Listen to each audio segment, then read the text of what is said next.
Hey guys, what's up?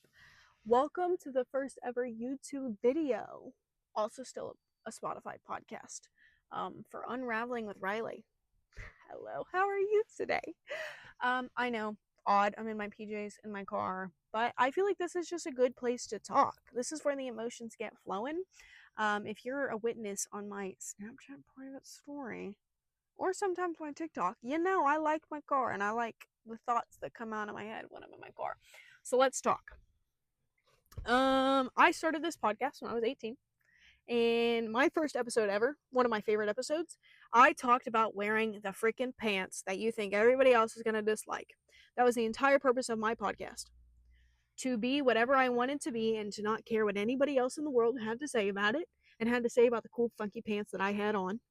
Because at the time, that was my concern. I posted a lot of episodes. Not a lot, actually. I was pretty bad at being consistent with this, and I don't know if I will change that, if I'm being completely honest. But I just decided that why not? Why not make a video? So here we are. But that was my first episode, and then I made some episodes about like finding yourself, dealing with grief, relationships, dating, what you were to yourself, how to be committed to yourself, all of the things. Um, I enjoy I actually like listened to a bunch of my episodes for the first time ever. Normally I did not re-listen to my episodes because I don't like the way that I sound on camera. But I listened to them and just out of curiosity is like what I talked about and why I deemed myself worthy of posting these. And the truth is that anybody's worthy to both post these or post whatever you want because life is way too short to care. And that's where I got lost. And we're going to talk about how I got lost, how I came back, what I'm doing today, what's been going on in my life for the last year and a half, because I feel like that's a good way to kind of get back into the groove of things before I talk about anything too serious.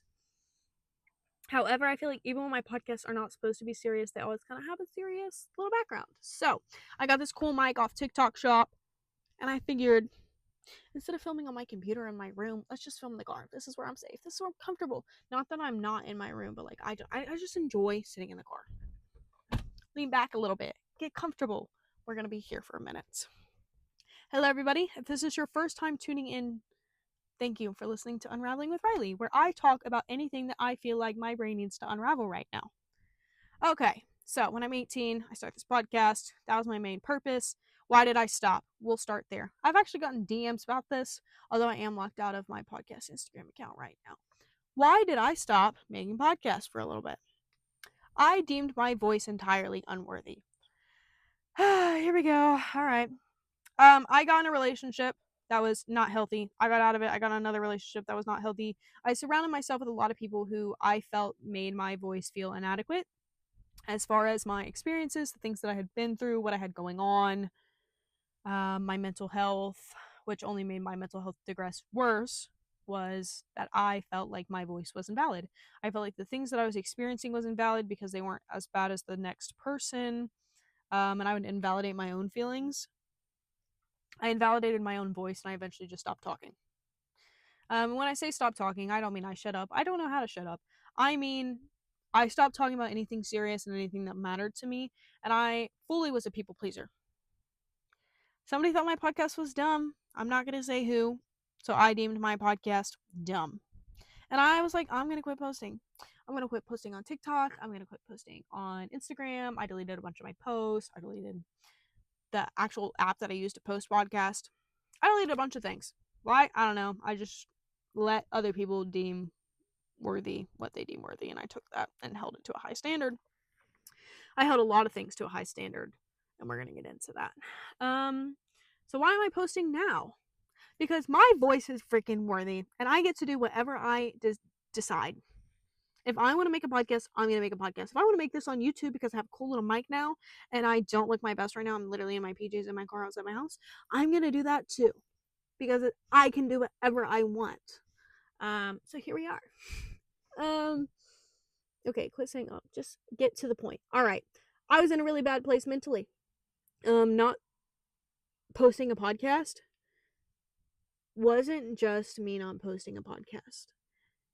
It was the fact that any thoughts that I had, I did not feel like the world was ready for because the people I was around didn't want to know. And not everybody. I had some really good people in my life in this year and a half that I'm talking about. But some of them were not. And that's okay. You live and you learn, you figure it out. I was in a really bad relationship. I got out of it and I got another relationship that started off a little bit better, but it ended up not being any better. I was using some substances. I was going out a lot.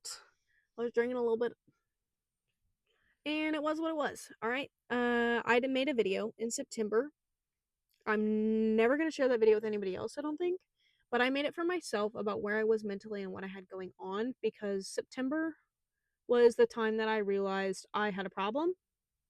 And it wasn't like I was an alcoholic or anything. I had a mental problem, and I was leaning towards like the escapism feeling of just trying not to feel so much, that I would not even occasionally, I would go out a lot. And at first it always started with like me being DD for all my friends and for who I was with at the time. And that's fine. There's nothing wrong with that. But for me, I am a person who needs structure, and I did thankfully finally figure that out. I cannot go out all the time. I really don't have a good reaction to alcohol. I really don't have a good reaction to anything other than being sober, because it like sends my body in a full nervous breakdown. I actually stressed myself out so bad that I would give myself these like seizure things, and they couldn't come up with a medical diagnosis for it. I got myself in a not great spot mentally, physically, or financially because of this. And I continued to try to grind out 60 hours a week at work, working a sales job, not understanding why people were doing so much better than I was. But it's the fact that if you've seen that TikTok, corporate America is on cocaine. I can't keep up with. Oh, hold on. I can't keep up with a 40-year-old man on cocaine. We don't have the same emotions. Okay? We don't. I already struggle with my emotions, so comparing myself to that was not a good standard. It is what it is. It was what it was. I think that's that Tate McRae song. I needed help. The video I made in September, that is what I said, was I needed help. I needed to figure it out, and I needed to stop relying on other people and other things to take away the feeling that I was having instead of helping me get through it. In the video, I had said that I wanted to get better because if I have a daughter one day, I want to be able to help her through this. My mom saved me. My mother is one of the best blessings that I have ever received from God. It's like he knew that I was going to go through this, and he knew that I needed my mother. I mean, my whole entire family has helped. But like, big credits to my mom, because I would not be alive today if it were not for my mother. And I literally just said I'm not going to talk about how serious like life is, but I am, because I was in such a dark place that I genuinely was on the I wasn't on the verge of, because I wasn't going to do that to anybody else. But it was the fact that if it weren't like, if I could just disappear and hurt nobody's feelings, I would have taken my own life.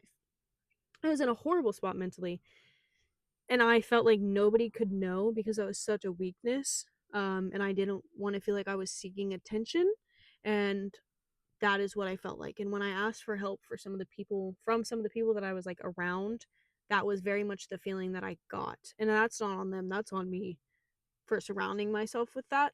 No hate towards them at all whatsoever. I have no hatred in my heart towards anybody. But I was struggling and I needed help.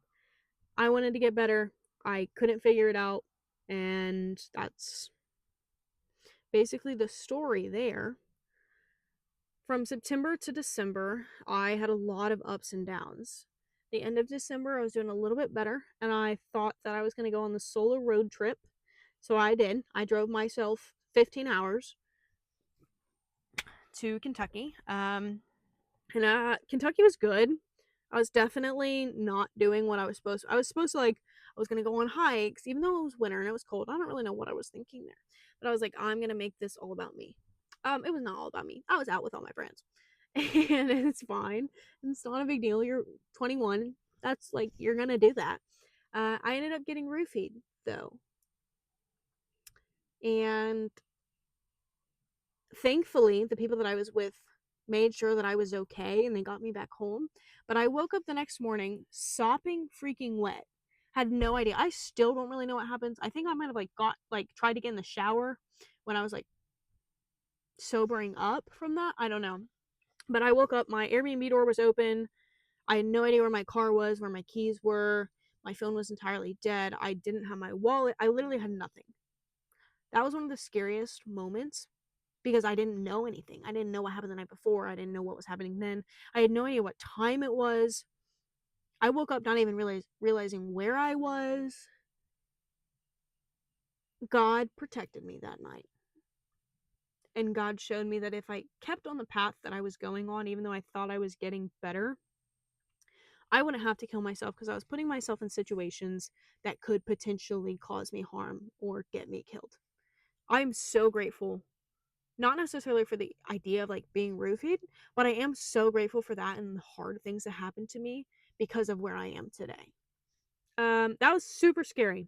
That was not good. It messed with my emotions for a few days after. I felt not great for a few days after. So I ended up coming home, have a long talk with my parents, and I randomly was like, I'm gonna fast. I'm gonna do a 72-hour fast to get whatever's in my system out of my system. I'm gonna change my life. Like today. This is when it's gonna happen. And this was like mid-January. And I was like, I'm gonna get better. I'm gonna fix this. I don't need anybody. I'm gonna make it work. It took a lot of ups and downs, let me be clear.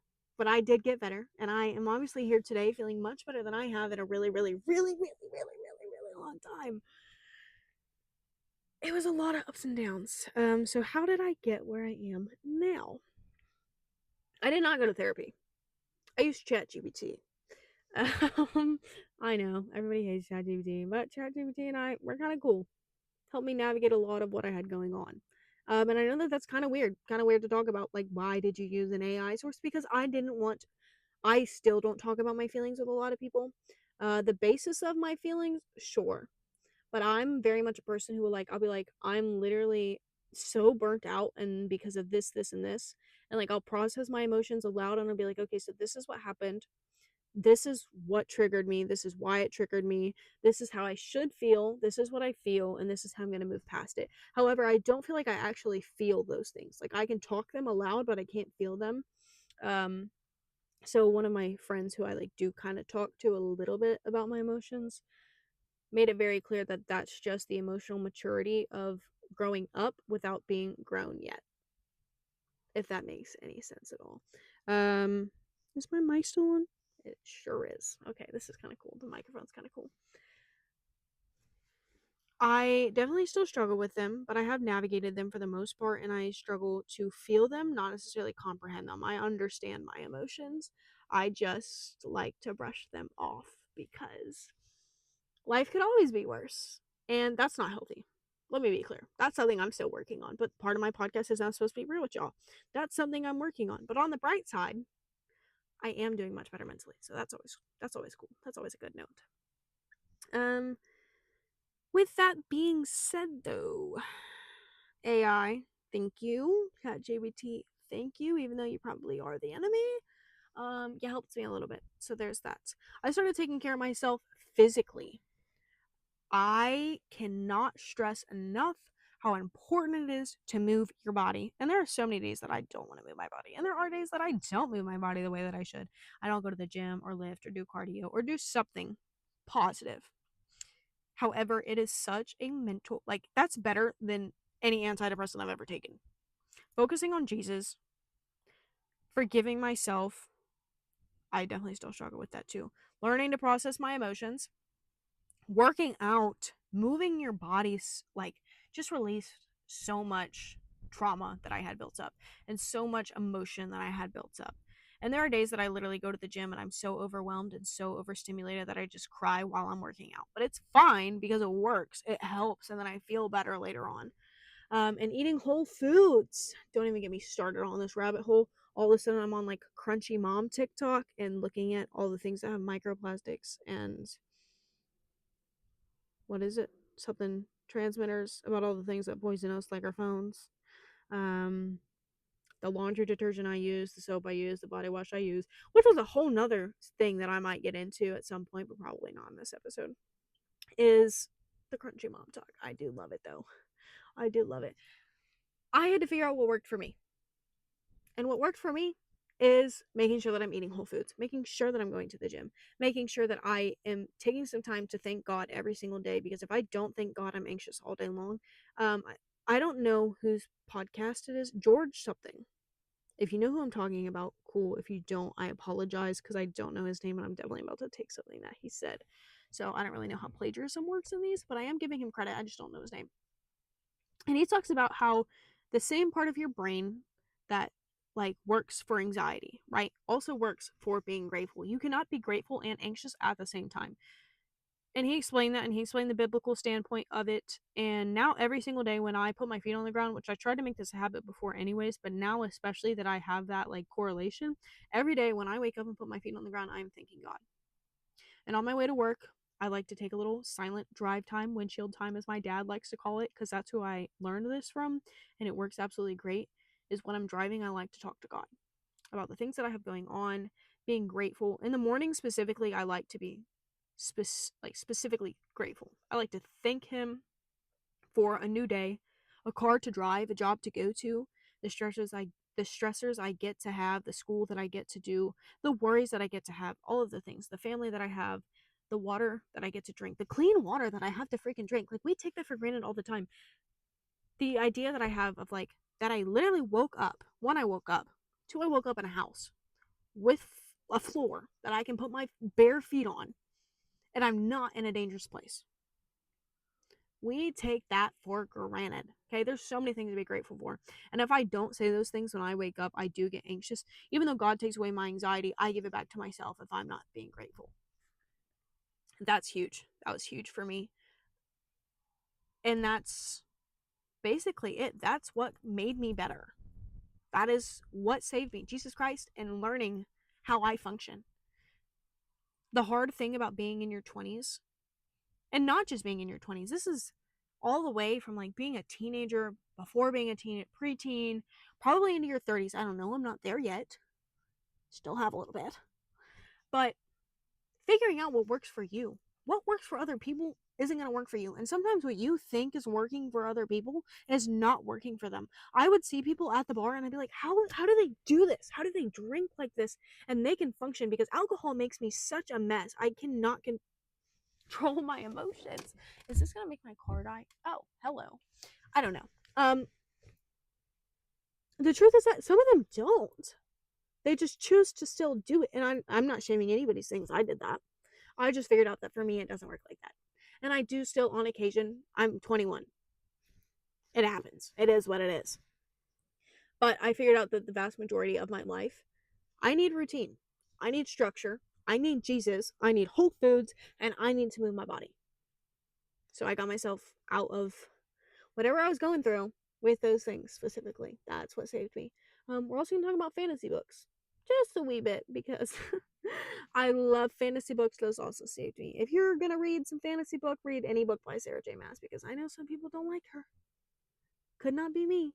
The book A Court of Silver Flames specifically saved me. Also, that was huge. I was reading that, I think, in January. Yeah, in January. That book, oh my gosh, the main character in that book, Nesta, and I had this before Sarah J Maas even came out with her podcast on Call Her Daddy, talking about how Nesta was who she was going through therapy. I related to Nesta so much, as far as I isolated myself. I do definitely, and I still do that. I still isolate myself when I'm going through something, because it's easier to process things alone, and it's easier to figure out things alone. But it's also so important to learn how to balance that, which I'm still working on, as far as like some people just want to see you succeed. I don't necessarily always believe that. I got myself in a really bad habit of assuming the worst of people, and assuming that just because somebody says that they want to hear what you have going on, they really don't want to hear what you have going on. That's a huge thing for me mentally that I'm like learning to overcome, is that some people just genuinely care about you. And I thought that I was the only person like that. I thought that when I said that, I was the only person who actually meant it, because for a long time I didn't feel like anybody actually cared what I had going on outside of my family. I got over it for the most part. I mean, I still definitely don't let everybody in, but Nesta in that book specifically, helped me a lot with that. And I know that's kind of niche, it's kind of whatever, but you have to find your quirky things that work for you. And reading fantasy books is one of those things for me. It's also like my escapism a little bit, as far as like it's just something that I can do for me that just turns everything off a little bit. It's really important to find something other than your phone, because doom scrolling is absolutely huge. Very bad habit that I do fall into. Um, find something for you that works. And it doesn't have to make sense to anybody else. You want to color? Color. You want to read? Read. You want to go on a walk? Go on a walk. You want to sit in silence? Sit in silence. You should learn how to sit in silence. That's big. Learn how to sit with your thoughts. But just in general, like find something that works for you, and it doesn't have to make sense for anybody else. But find it, make sure it's positive, obviously, like not something that's just gonna make you worse off in the long run. But also nobody can deem something worse for you other than you, I feel like, and God. So not everything works for the same two people. Falling into a depression, you do learn that. You learn that sometimes people go to therapy and therapy works for them. Sometimes people go to therapy and it doesn't work for them. Some people can use antidepressants, some people don't. I'm not a huge believer in that, but I do think it's just a tool in the tool belt to kind of help you. And sometimes you need some extra help, and sometimes that will help you. Other people just doesn't work. You have to just learn more about yourself. And I think a huge part of being in your 20s is figuring out who you are. I learned to date myself. I learned to take myself to a coffee shop. I learned what I liked. I learned what flowers I like. I remember the first time my ex-boyfriend got me flowers. He got me roses, red roses. Super sweet. Oh my gosh, so sweet. Appreciate it. At the time, it was a huge deal to me, and I'm still grateful for that. That was very thoughtful, very kind, whether our relationship ended poorly or not. That was kind. I now know what flowers I like. They're not red roses. I mean, I'm not hating on red roses at all. But like, I remember getting flowers and I was like, I don't even know what flowers I like anymore. I don't know what flowers I like. I don't even know what my favorite color is. I had lost myself so much trying to please everybody else that I had to relearn who I was. What colors I liked, what I liked to dress like, because I entirely catered what I wore to who I was with. It's so important, although like it is important to date in your 20s, it is important to like figure out what you like and who you like. Sure, I think it's more important to date yourself. I did not know how to do that for a really long time, and I'm grateful, honestly.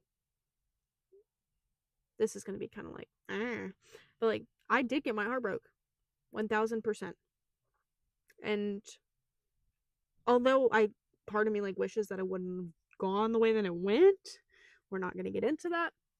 I am grateful because I'm so much happier and so much better off now. And I love who I am. And I'm sober and I'm happy and I'm so ecstatic that I have the relationship with God and myself that I have now. And I would not have had those things if it weren't for the fact that I got out of that and had no idea who I was. I never dressed in color. I love color now. I wear yellow and purple to the gym.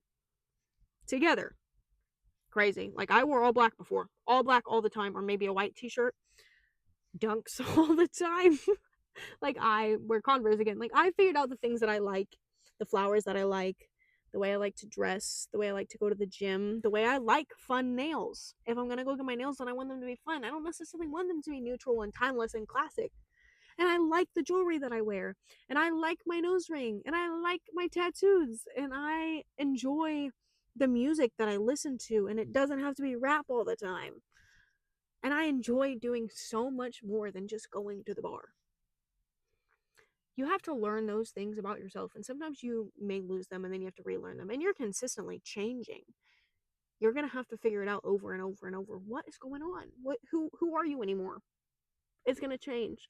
But it's so important, even when you're in a relationship, to make sure that you have time set aside for yourself to discover who you are. If I could give that piece of advice to anybody, like that would probably be one of my biggest pieces of advice outside of finding Jesus and loving Jesus, would be to learn who you are, learn how to love yourself, learn what you like, learn what you dislike, learn what makes you feel good. Because at the end of the day, you're with yourself on this earth longer than you're with anybody else. Unless you have a twin and you come out at the same time and die at the same time. But even then, you spend time apart. You are in your mind your entire life. If you don't learn how to cater it, if you don't learn how to help it grow, learn how to help it be kind to yourself and to other people, to know that everybody else has something going on, but also give yourself enough grace to know that you have stuff going on. If you can't sit with yourself, I don't think that there's any way to enjoy being around other people or just enjoy life in general. That's probably one of the best things about the last 8 months was I learned who I was, and I'm so happy with who I am. I'm a dork.